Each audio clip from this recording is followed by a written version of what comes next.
How many grams of toner does a Brother cartridge contain?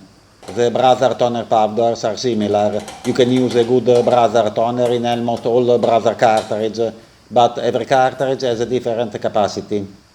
In the description of this video, you will find a list of cartridges with a toner load. I will update the list as new Brother models come out. If your printer isn't in the list, write a comment. I will add your model to the list. Note that it's not important to use the exact quantity of toner.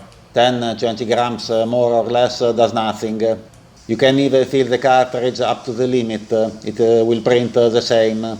But you will have an empty toner error message when the cartridge reaches the expected number of print for that model. Not important how much toner is left into the cartridge.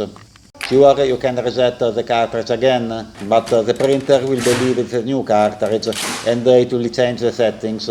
So probably you'll have a gray background on the page or light prints. Another problem, if you use too much toner, inside the toner container there are toner steering blades. They rotate, mixing the toner and pushing the toner towards the toner roller. If there is too much toner, it could block the blades, causing a gear to break or damaging the printer. Low yield and high yield cartridge are often the same, but the reset gears is different. So if you want to turn a standard yield cartridge into a high yield cartridge, you have to change the reset gear. Do not mix different toner powder and don't reuse the old toner left into the cartridge.